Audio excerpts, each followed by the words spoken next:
यो जनताको हितमा छैन। आदरणीय जनसमुदाय, यो जनताको हितमा छैन। यो तपाईँ हामी जस्ता किसान मजदुरहरूको हितमा छैन। तपाईँ हामी जस्ता निम्न परिश्रम गरेर खाने मान्छेहरूको हितमा छैन। त्यस भएको हुनाले यो व्यवस्थाको विकल्पमा अब हामीले सोध्ने कि नसोध्ने, यही कुहेको सहयोग गरेको धमिलो लागेको भ्रष्टाचारको चियाले खाएको यो व्यवस्थालाई यस्तै राखिरहने हो कि यो व्यवस्थाको विकल्पमा हामीले नयाँ सोच्ने हो। त्यसमा कुराले हामी के भन्न चाहन्छौँ भने हामी क्रान्तिकारी कम्युनिस्ट पार्टी नेपालले के भनेको छ भने अब यो भ्रष्टाचारका चियाहरूले खाएको थोत्रो भइसकेको यो थोतिसकेको यो व्यवस्था, यो संसदीय व्यवस्था, यो दलालहरूको व्यवस्था हो, यो भ्रष्टाचारीहरूको व्यवस्था हो, यो राष्ट्रघातीहरूको व्यवस्था हो। चाहे यो व्यवस्थामा नेपाली कांग्रेसका शेरबहादुर देउवाहरू प्रधानमन्त्री बनुन्, चाहे नेकपा एमालेका केपी ओलीहरू प्रधानमन्त्री बनुन्, चाहे माओवादी केन्द्रका प्रचण्डहरू प्रधानमन्त्री बनुन्, चाहे एबीसीडी कुनै आउने बाहुने मान्छेहरू यसमा चाहिँ प्रधानमन्त्री बनुन्, सरकारमा जाउन्, तर कसैले पनि यो व्यवस्थामा जनताको अवस्था बदल्न सकेन, जनताको स्थितिलाई बदल्न सकेन। झन माथि लैजाला भन्ने बेलामा झन तल गिराउँदै लयो र जनताको अवस्था झन पछि झन दयनीय बन्दै गयो। आदरणीय जनसमुदायहरू, एकातिर अर्कातिर भने यो देशमा तिनी शासकहरूले आज नेपाली जनताको ढाड सेके। नेपाली जनतालाई आज प्रत्येक नेपाली जनताको आमाको गर्भमा रहेको बच्चाले समेत आज जन्माउनुभन्दा अगाडि नै उसले 80,000 रुपियाँ ऋण, यो देशको 80,000 रुपियाँ ऋण बोकेर जन्मिएको हुन्छ। यस्तो खालको ऋणमा डुबाउने शासकहरू हामीलाई चाहिएको छैन। यस्तो खालको ऋणमा डुबाउने यो व्यवस्था हामीलाई चाहिएको छैन। एकातिरको अवस्था यस्तो छ आदरणीय जनसमुदाय, अर्कोतिर हामीले हेर्यौं, हामीले के हेर्यौं, हामीले गाउँघरमा हेर्यौं। यो नेपाल भनेको, नेपाल देश भनेको कृषि प्रधान देश हो कि होइन तपाईँहरूले भन्नुहोस् आफै। हाम्रो देश कृषि प्रधान देश हो। यो कृषि प्रधान देशमा हिज 42-40देखि 42-45 सालसम्म यहाँ के हुन्थ्यो भने नेपालमा उत्पादन गरेको राशन, अन्न पनि नेपालमा भएका खाद्यान्नहरू हामीले भारतमा बेच्थ्यौं, बङ्गलादेशमा, चाइनामा बेच्थ्यौं र नेपालले आय स्रोतहरू, धेरै आय स्रोतहरू उब्जाउने गर्छ। तर 45 पछिको स्थितिलाई हेर्दै गयौं भने, आजसम्मको स्थितिलाई हेर्यौं भने हामी के देख्छौँ भने आदरणीय जनसमुदाय, आज यति बेला तपाईँ हामी सबैको भान्सामा आज इन्डियामा उत्पादन भएको चामल पाकिरहेको छ। आज इन्डियामा आज भारतमा उत्पादन गरेको तरकारी पाकिरहेको छ। हामीले हिट देखेका छौँ, यी पसलहरूमा देखेका छौँ। यहाँदेखि तरकारीहरू, फलफुलहरू यिनी सबै बाहिरबाट आउने गरेका छन्। तर यहाँका किसानहरूले बजार पाएको छैन। यहाँ देवघरीमा उत्पादन गर्ने किसानहरूको वस्तुको कुनै भाउ छैन। आज त्यो भाउ महँगो पर्यो भनेर जनताले किन्दैन। किन महँगो हुन्छ भने जनताले आफ्नो लगानी गरेर त्यसमा लगाउनु पर्ने हुन्छ। आफ्नो परिश्रम गरेर आफ्नो लगानी लगाउनु पर्ने भएको हुनाले त्यो महँगो पर्न जान्छ। त्यसको मल बिउदेखि लिएर हरेक चिजहरू त्यो महँगो पर्न जान्छ। त्यो महँगो भयो भनेर मान्छेले किन्दिन्न। तर बाहिर विदेशबाट आएका, भारतबाट आएको वस्तु त्यो सस्तोमा पाउँछ यहाँ जनताले। चाहे त्यो कुखुरा भन्नुहोस्, चाहे त्यो ब्रोइलर कुखुरा भन्नुहोस्, चाहे त्यो फलफुल भन्नुहोस्, चाहे तरकारी भन्नुहोस्, आज बाहिरबाट आएको वस्तु सस्तो हुन्छ। किनभने भारतीय सरकारले उनीहरूलाई कृषिको अनुदान दिन्छ। कृषि अनुदान दिन्छ, किसानहरूले सस्तोमा चाहिँ उत्पादन गर्छन्। त्यति मात्र होइन, उनीहरूले उत्पादन गरेको वस्तुहरू, ती तरकारीहरू आज नेपालमा आउँदाखेरि विषादीयुक्त तरकारीहरू आउँछन्। फलफुलहरू विषादीयुक्त भएर आउँछन्।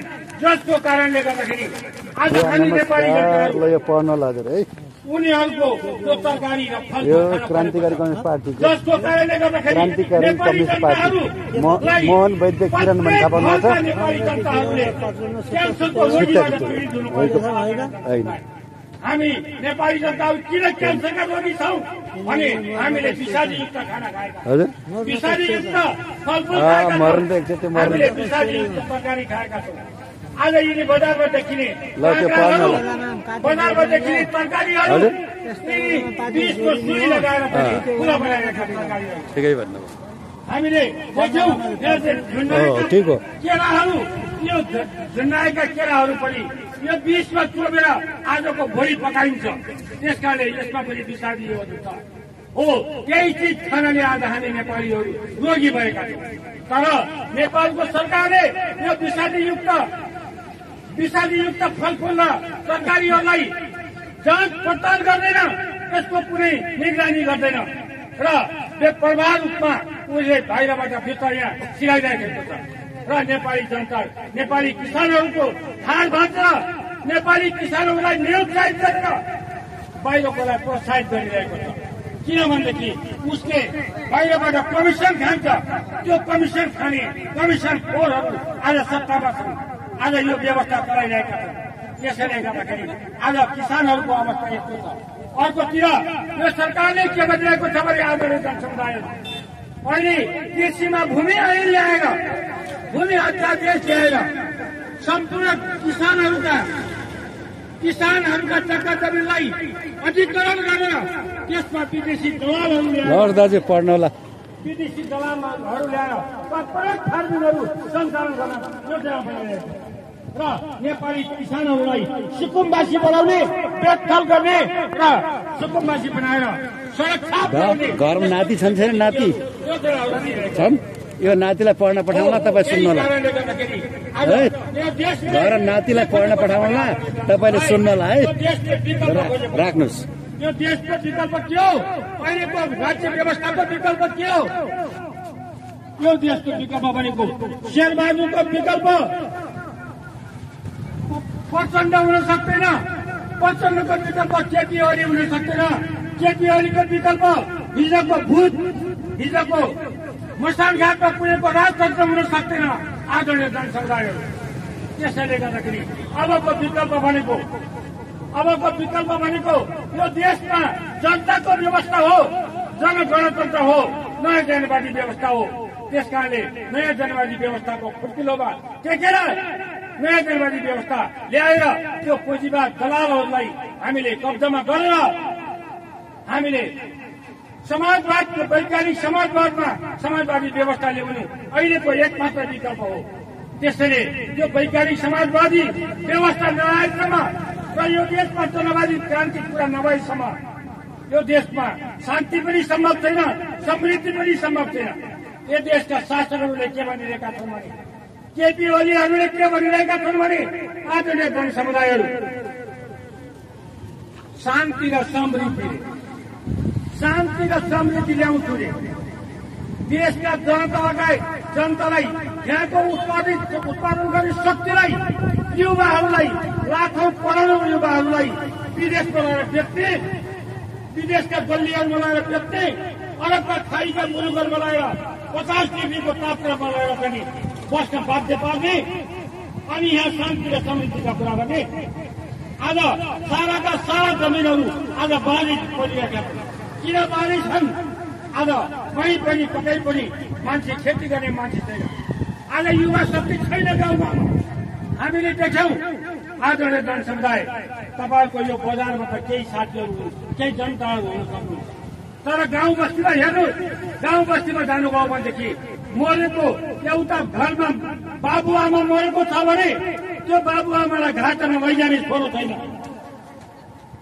आज बाबुआमा मरेको बेलामा एक थोपा आँसु झार्ने छोरी छैन। आज त्यो बाबुआमालाई घाटमा लैजानको निम्ति 2 दिन 3 दिनसम्म पुगेर त्यहाँ गाउँलेहरू रुवाउनु पर्ने स्थिति छ। आज गाउँमा एउटा कुनै भैँसी मर्यो, कसैको भैँसी मर्यो भने त्यो भैँसीलाई लतारेर फाल्ने कुनै शक्ति छैन। आज स्थिति यो बनिरहेको छ। यस्तो किन बन्यो?